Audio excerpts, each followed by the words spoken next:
Et nous recevons Céline Crisa. Bonsoir Céline. Bonsoir. Vous êtes là tout simplement parce que vous êtes la rédactrice en chef, on va dire ainsi, c'est peut-être un peu pompeux, mais c'est ainsi dans l'édition papier, toujours est-il, la rédactrice en chef d'un magazine gratuit qui en est à son 3e numéro et qui s'appelle The Mag. Alors on dit que The Mag, c'est le magazine de tout ce qui se passe près de chez vous. On a l'impression que à l'ère où les magazines gratuits ont remplacé les journaux d'époque avec les petites annonces, vous avez choisi l'information associative plus que la petite annonce. Vous avez privilégié l'info avec la publicité. Oui, tout à fait. C'est l'information associative, culturelle, artistique, sportive, sur tout ce qui se passe donc sur Libourne et la Cali. Parce qu'il est bon aujourd'hui de parler de la Cali. Vous aussi, vous résumez en termes de territoire, hein, vous raisonnez en termes de territoire, puisque vous parlez de la Cali. Alors, tout de même, Céline, un petit parcours sur vous. Je vous ai invité, non pas parce que vous êtes un visage connu, vous avez fait partie de cette équipe du Petit Libournais qui, dès les années 80, a sévi sur l'ensemble du Libournais et du Castillonnais, voire même cette fois la Grande. Hein, c'était bien connu, le Petit Libournais tous les mercredis, la queue pour avoir ce petit gratuit où il y avait des annonces, des offres d'emploi qui se faisaient de plus en plus rares d'ailleurs dès les années 90. Et puis il y avait toujours des bons petits plans, on trouvait toujours une bonne occasion pour une voiture, un appartement à louer, on y trouvait plein de choses. En fait, pour The Mag, vous vous êtes inspiré de cette expérience? Tout à fait. D'un point de vue économique et commercial, tout d'abord. Par contre, The Mag se veut être un gratuit plutôt nouvelle génération, comparé à ce qu'on faisait au 33 Petit Libournais, qui a eu son heure de gloire, je dirais, hein, avant l'arrivée d'Internet. C'était le journal indispensable pour les bonnes affaires, pour réaliser les bonnes affaires. J'y ai passé, moi, 17 ans. Ça a été 17 ans de bonheur. Et aujourd'hui, il faut absolument prendre un virage. Et donc, The Mag se veut être un gratuit, qu'on appelle, oui, gratuit nouvelle génération, avec de l'information locale. Et effectivement, la petite annonce a disparu.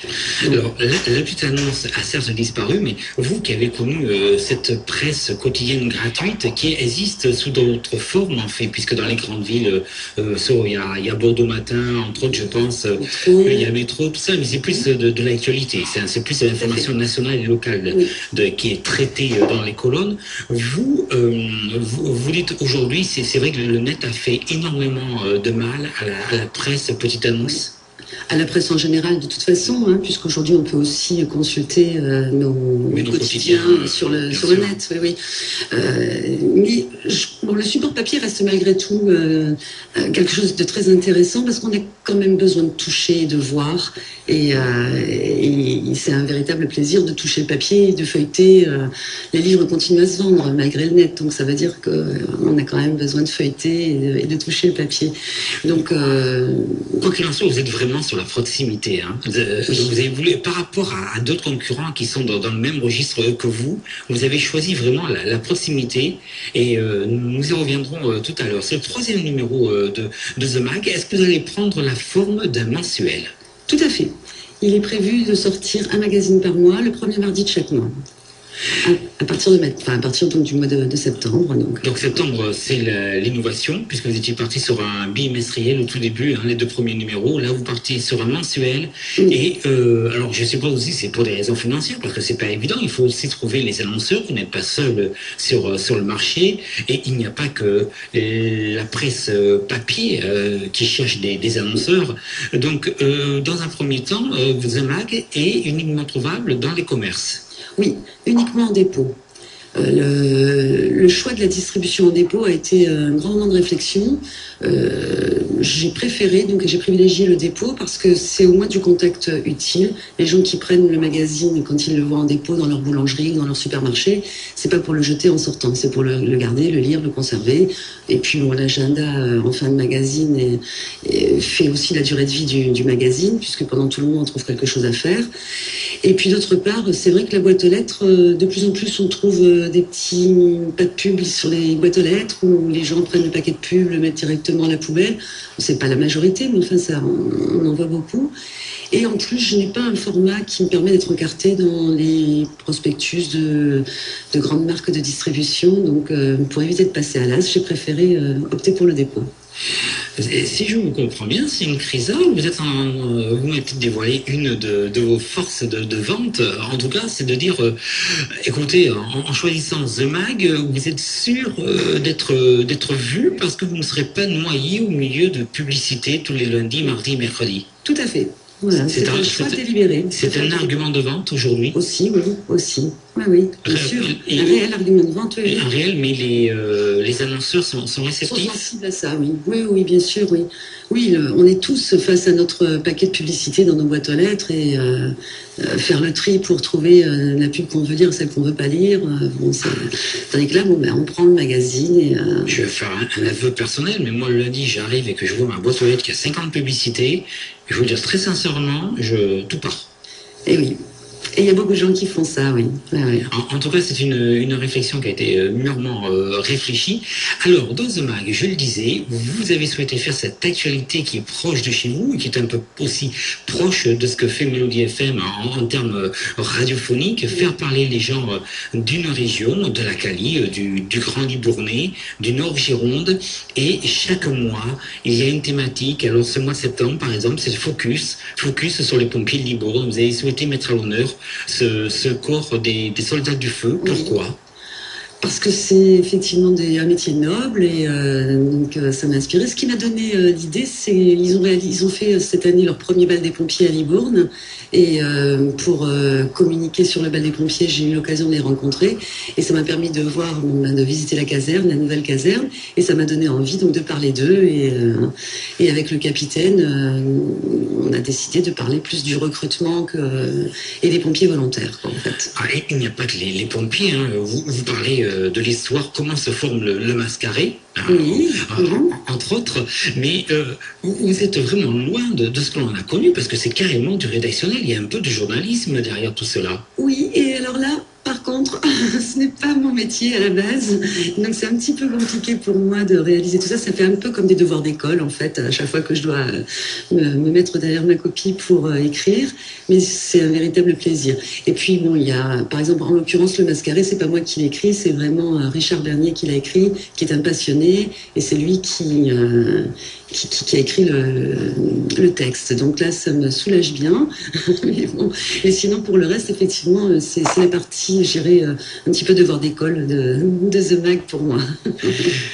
Quand on regarde votre magazine, certes, vous vivez grâce à la publicité, il faut dire les choses comme elles sont, comme ont toujours vécu d'ailleurs les gratuits, grâce à la publicité.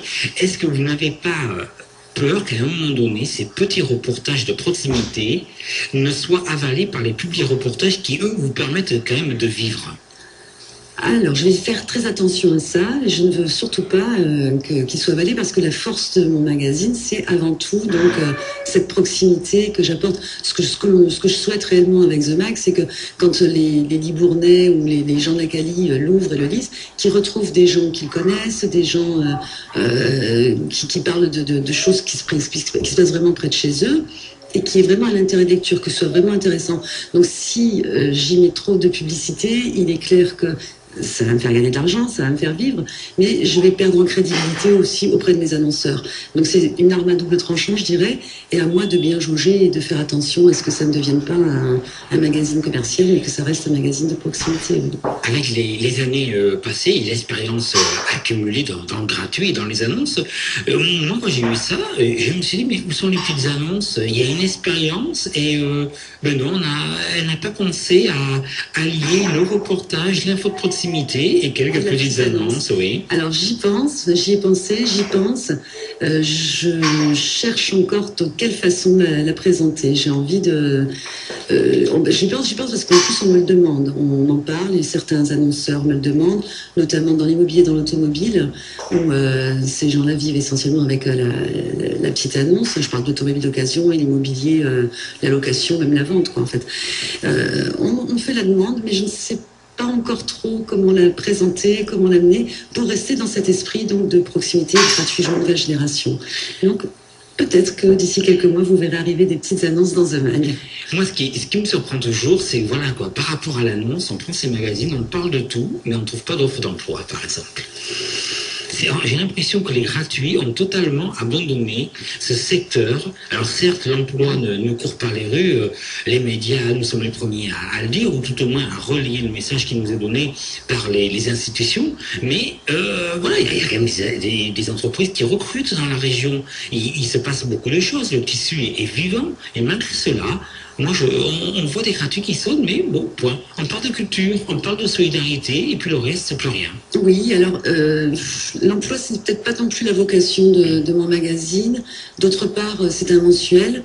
Et une offre d'emploi au jour d'aujourd'hui, je crois qu'elle reste pas un mois en ligne ou sur un gratuit. Donc peut-être que à l'époque où j'étais au 33, effectivement, c'était un hebdomadaire. Donc il y avait une récurrence dans le mois où on sortait quand même 4 à 5 journaux. Donc là, effectivement, on avait une réactivité différente pour ce genre d'annonce. Là, je pense pas que ce soit la vocation de The Mag, mais si des annonceurs ont des recrutements à faire, et je suis tout à fait ouverte pour en parler dans The Mag. Ça peut même faire de Mélodie FM, Mélodie FM, Mélodie FM, l'esprit local. Mélodie FM, l'esprit local, 18h51. Céline Crisa, The Mag, je le rappelle, le magazine de tout ce qui se passe près de chez vous. Alors, pas la peine de vous ruer vers votre boîte aux lettres demain matin. Vous ne le trouverez pas, il faudra aller chez votre commerçant, tout simplement, pour le trouver. Vous le verrez certainement à la caisse. Vous dites, c'est la rentrée, et à chaque fois, il y a des messages anniversaires, il y a des petits témoignages. Alors vous allez me dire, où allez-vous me chercher ces témoignages ? Alors, moi, je veux tout savoir, je suis curieux. Dans un premier temps, dans l'entourage amical, les amis de mes enfants. J'ai 3 enfants de 3 âges différents, donc ça aide beaucoup. Et puis, maintenant aussi, je sollicite sur ma page Facebook, je sollicite aussi des gens pour m'envoyer leurs petits messages, leurs anniversaires. Et j'aimerais développer un petit peu ça, toujours dans ce souci de proximité, toujours pareil, pour que les gens s'y reconnaissent, s'y retrouvent. Je voudrais vraiment que les Libournais s'approprient le magazine et qu'ils se sentent chez eux, quoi. Libournais de la région, parlez-vous ? Libournais de la Cali. Oui, Libournais de la Cali, de la région, parlez-vous ? Oui. C'est un peu ça, quelque part. Oui. On peut imaginer dans quelques années des réponses aux messages postés. Oui. C'est déjà le cas, parce que The Mag existe et The Mag est parti de Mont-de-Marsan. Exactement, nous allons en parler parce que c'est très bien. Il suffit d'aller sur vos sites pour voir qu'on vous incite à créer un magazine, vous aussi. On dit faible apport, 4 000 € à peu près, j'ai regardé. Oui. Vous aussi créez votre The Mag dans votre région, dans votre ville. Autrement dit, c'est une idée qui essaie de faire son chemin. Tout à fait, oui, c'est un concept et puis surtout non pas une franchise mais un contrat de licence en fait. Et donc c'est parti de Mont-de-Marsan, d'un ancien collègue qui travaillait non pas au 33 mais au 40 et lui avec le recul donc pour revenir aux histoires des messages, effectivement, il a aujourd'hui dans son magazine des gens qui se parlent par magazine interposé et qui se répondent aux messages. Donc ça, c'était la petite parenthèse pour les messages. Et pour revenir donc sur la franchise, donc effectivement, on peut très bien monter un The Mag à Sainte-Foy-la-Grande, à Bergerac, à Langon. On est en train de développer le réseau. Là, on a certainement Arcachon qui va pas tarder à s'ouvrir, également Pau.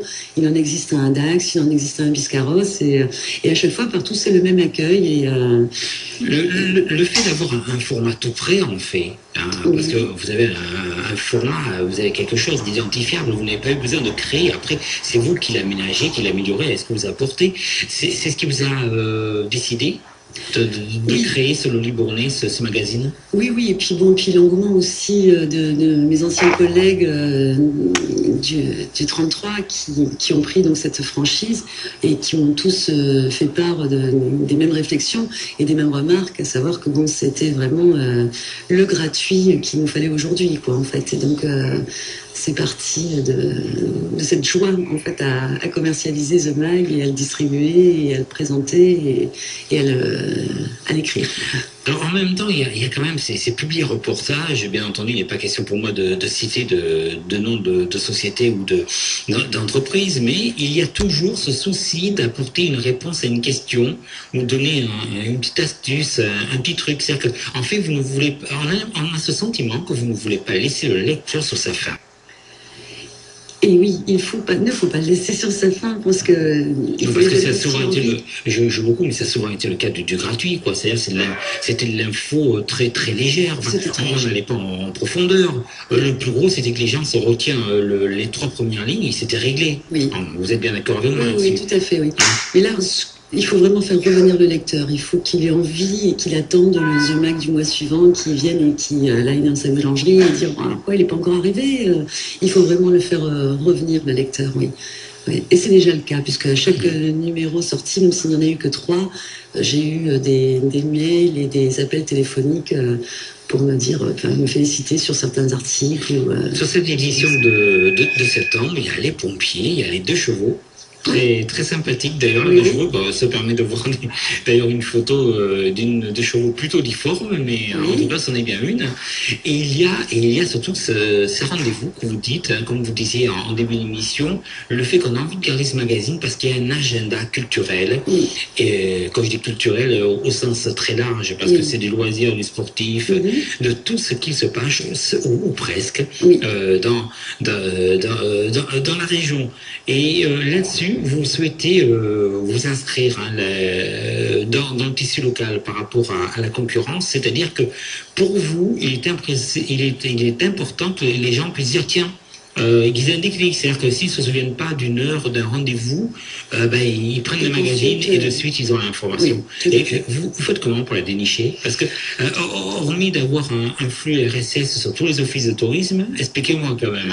C'est très fastidieux, effectivement.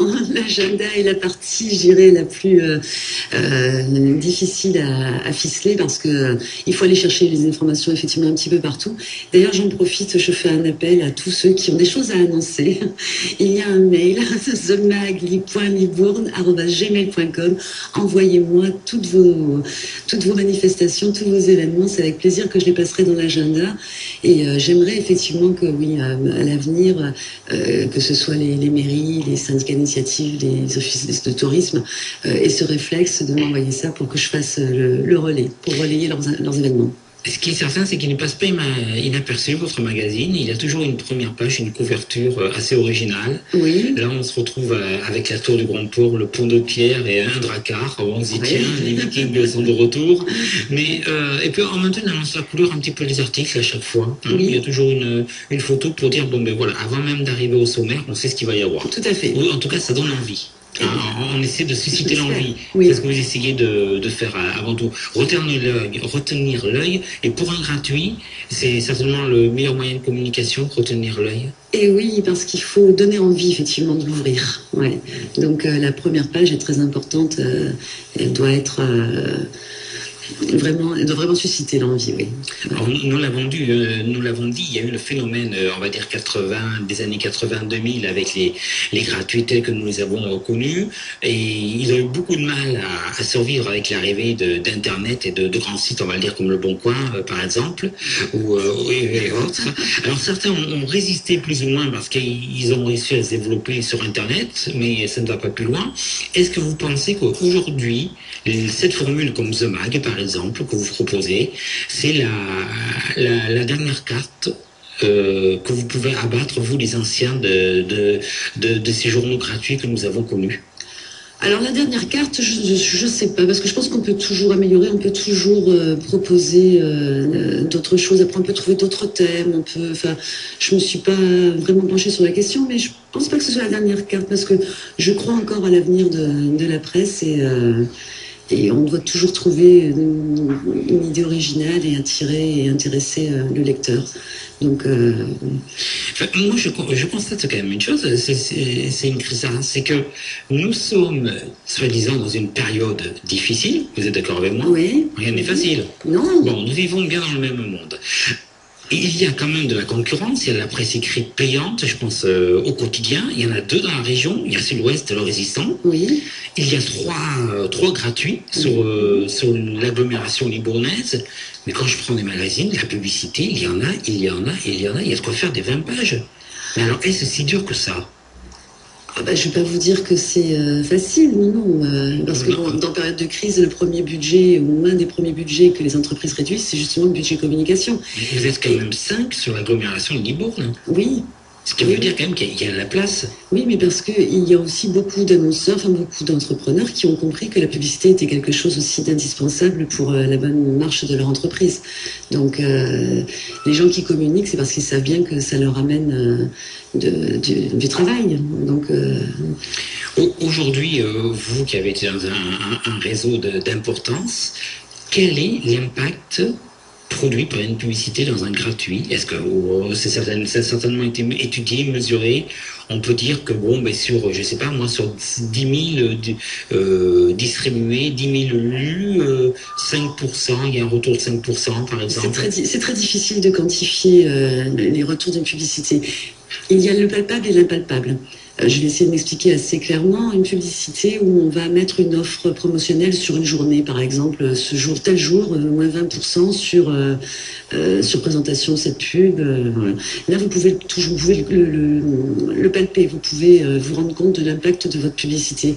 Quand vous faites de la publicité de notoriété, c'est sur du long terme, et peut-être qu'on vous a vu dans le magazine, dans un journal, 3 mois avant, et on s'en souvient, et on vient vous voir que 3 mois après. Donc ça, c'est complètement... c'est là où ça devient vraiment impalpable, et on ne peut pas mesurer les retombées et l'importance d'une publicité. Tout ce qu'on sait, c'est que toutes les grandes marques qui communiquent beaucoup, de toute façon, sont des marques qui fonctionnent, quoi. Donc, si vous passez votre samedi après-midi à faire des gâteaux et que vous n'invitez personne, il n'y aura personne pour les manger. Donc, si vous avez des choses à vendre, il faut le dire. Vous avez 27 pages dans The Mag. C'est une formule qui évoluera ou bien c'est la formule qui a été voulu par les créateurs et qui se veut être la formule quasi définitive dans l'avenir? Non, j'ai fait le premier numéro avait 28 pages, les deux autres en ont 32. Si à Noël je peux faire un 40 pages, ce sera avec plaisir. Non, il n'y a pas de... En fait, c'est conditionné par l'actualité du moment. Voilà, tout à fait, oui. Oui. Mont-de-Marsan aujourd'hui fait 40 ou 44 pages tous les mois, par exemple. Parce qu'ils ont beaucoup de choses à dire. Et puis j'ai aussi une préfecture oui. avec une petite mégapole, bien que les Landes soient quand même moins importantes que la Gironde et la zone bordelaise. En tout cas, derrière The Mag, il y a combien d'hommes et de femmes qui s'affairent à ce magazine, qui écrivent, qui font des photos? Alors je pense que vous devez en prendre une bonne partie pour vous. Oui, tout à fait. Oui, je fais 80% du travail. Ensuite, donc, justement, la rédaction des pages agenda est confiée à Arnaud Riffaut et Thérèse Bourgeois qui fait des rédactionnels, qui mettent dans les rédactionnels et dans quelques interviews. Et ça se passe comment dans ces cas-là? Ce sont des collaborateurs dans la presse écrite, c'est de la pige? Ce sont des pigistes, oui, plutôt pigistes que collaborateurs, oui. Alors The Mag, eh bien, c'est le magazine de tout ce qui se passe près de chez vous. C'est assez original, c'est pour ça qu'on a souhaité que vous veniez nous en parler. C'est quelque chose de nouveau qui est arrivé dans le paysage libournais, de l'info associative, culturelle, bien entendu de la pub. Il faut vivre, c'est ainsi, c'est le lot. Mais quoi qu'il en soit, on y retrouve de tout, danse, sport, théâtre, concert. C'est un magazine qui ne demande qu'à s'étoffer, vous ne me direz pas... L'inverse, voilà, parfaitement. Il y a un site pour aller voir The Mag via Camaleon, c'est ça? Tout à fait, oui, on a... www.themag33, il faut bien mettre 33, hein. Oui. themag33.com, parce que c'est comme ça que je me suis retrouvé dans les Landes, moi. D'accord. Je n'avais pas mis le 33 avant de vous recevoir. Et on peut espérer quoi de plus quand on fait ce genre de petit magazine, qu'on en est au 3e numéro? Que peut-on espérer de plus? C'est bien que le succès grandissant de The Mag s'avère chaque mois. Voilà. Ouais, je suis... Rien n'est sûr, parce qu'aujourd'hui, vous gagnez une certaine reconnaissance. Vous nous le disiez tout à l'heure. Il y a des retours, les gens vous sollicitent, ils vous disent, vous savez, ce serait bien s'il y avait telle rubrique. Enfin, il y a une forme de succès, mais il peut très vite disparaître dans ce milieu-là. L'habitude et la récurrence va faire qu'effectivement, peut-être après, il passera un peu plus inaperçu. Charge à moi de le faire vivre et puis peut-être de modifier certaines choses au fur et à mesure et dans la durée. Merci, Céline Créza. Merci. Bon The Mag. Et bonne soirée à vous qui nous écoutez. Dans quelques instants, vous allez retrouver le Country Music USA.